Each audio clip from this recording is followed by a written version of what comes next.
Hello, this is Broyer, and welcome to my first impressions video for a brand new civilization in Civilization 6, Indonesia.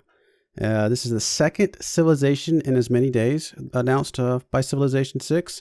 It's also the second Southeast Asian one, so kind of sensing a little bit of a theme here. Let's go ahead and get the video started, and then we'll do some responses here and there. Gitarja leads Indonesia in Sid Meier's Civilization 6. The Majapahit warrior queen led her army in person and brought the Majapahit Empire into a golden age, establishing a legacy that extended to future generations. I am excited to see another female leader. I think it's good that they're finding some of these unique females that we haven't seen in some of the previous versions of Civilization. A lot of it's been kind of very dominated by the male leaders in history, and there's a lot of really fascinating women who have led various countries over the years. So very, very glad that they've done their research and found us another one here that can kind of spread out the wealth a little bit, if you will, to some other leaders that maybe we haven't seen before. So that's going to be cool to see. Indonesia's unique ability is called Great Nusantara. Coastal tiles provide minor adjacency bonuses for holy sites, campuses, industrial zones, and theater squares.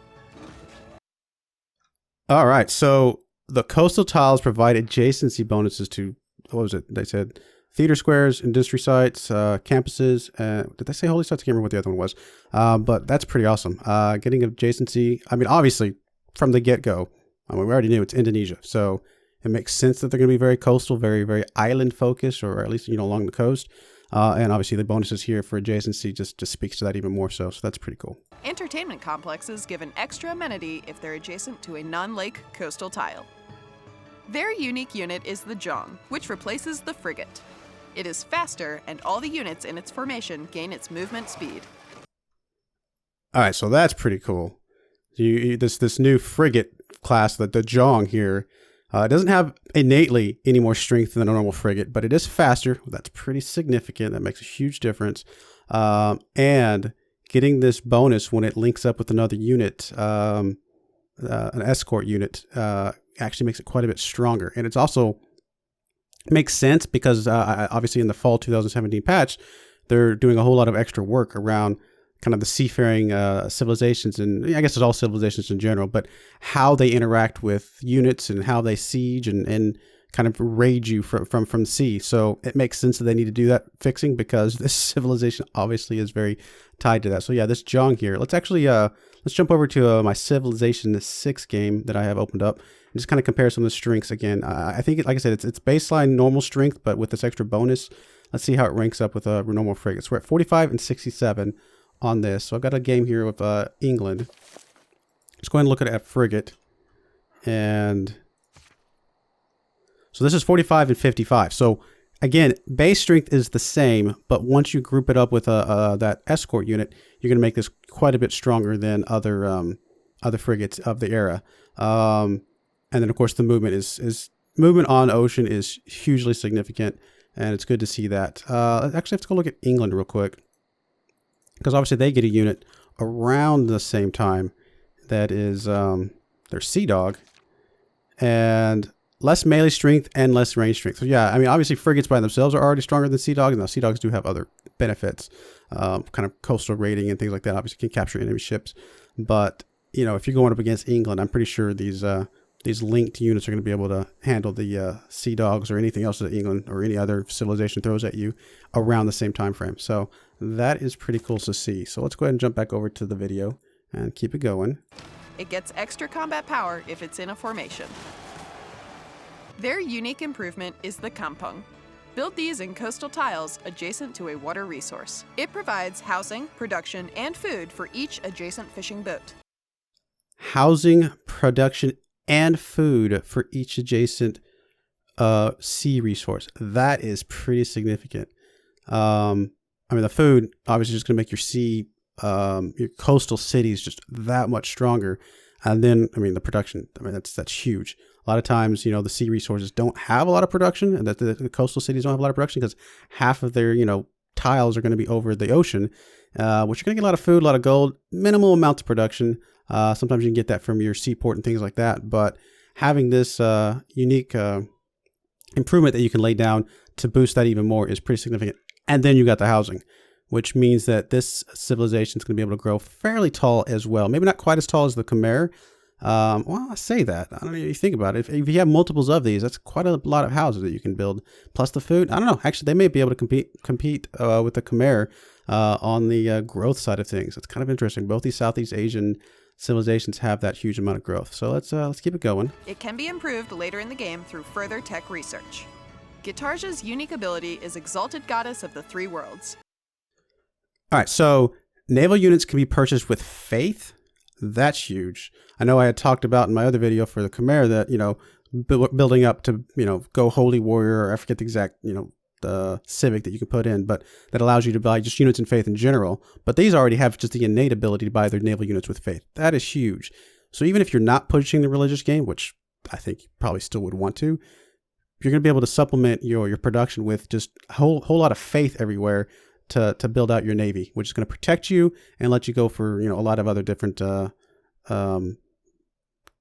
victory conditions and things like that. Religious units pay no movement to embark or disembark. That's kind of cool. I mean, if you're very island focused, you're going to be able to move your religious units around a lot better. +1 faith to city centers that are adjacent to coast or lake tiles. Okay, so you're going to get more faith from that as well. +1 is not significant, but it is just some innate faith. I mean, your first city put down next to a coastal tile, you're going to just get some faith from the get-go that a lot of people aren't going to have. So it's going to get you a head start on the religion game, which is pretty cool. The Great Nasuntara coastal lake tiles provide a minor adjacency bonus, because this is what we saw earlier. It's Holy Site, Campus, Industrial Zone, and Theater Square. Pretty cool. And then the +1 amenity from the entertainment to each entertainment complex adjacent to a coast or lake tile. Getting more amenities, again, goes back with the housing that you get from the unique improvement, the kampong, and that's going to let you just grow even taller. So that is pretty awesome. Naval units can be purchased at a discount using faith, and religious units pay no...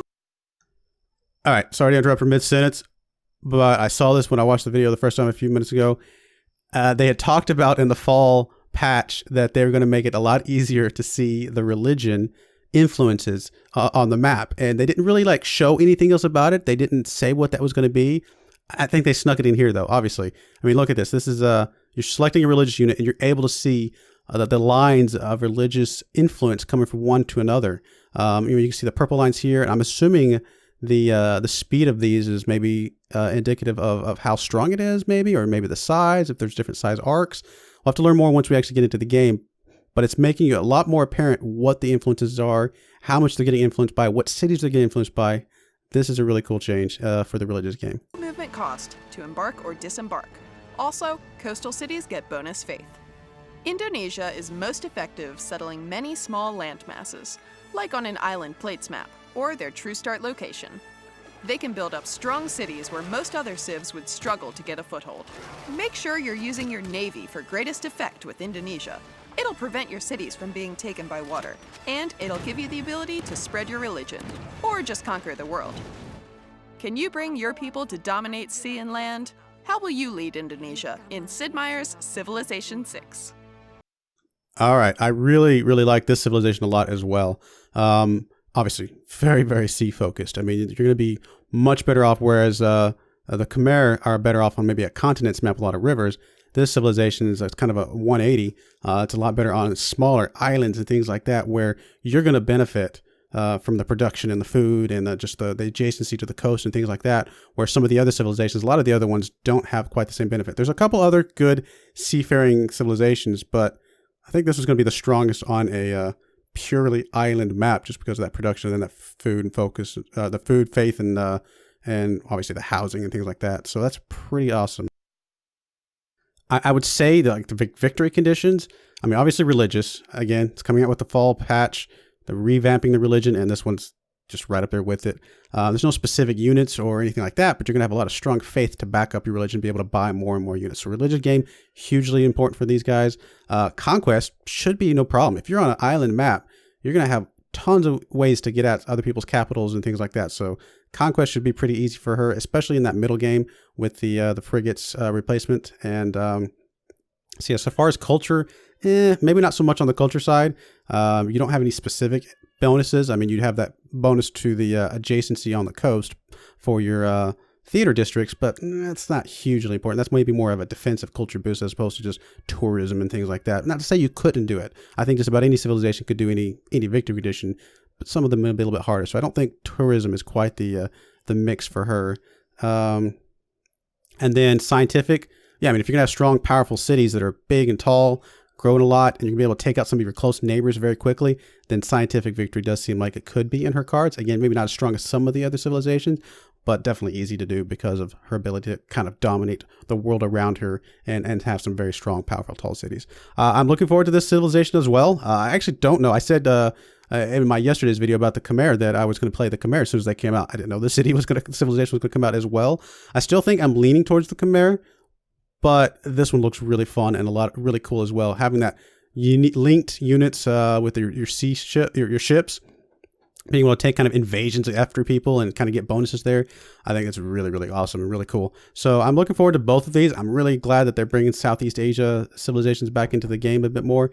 And so it's going to be really awesome to see what they go from here. So thank you. I hope you enjoyed this. Again, please feel free to leave some comments or give me a like or whatever if you like it, or dislike if you don't. Tell me what you think and if you think this is going to be a fun civilization for you. Thank you and goodbye.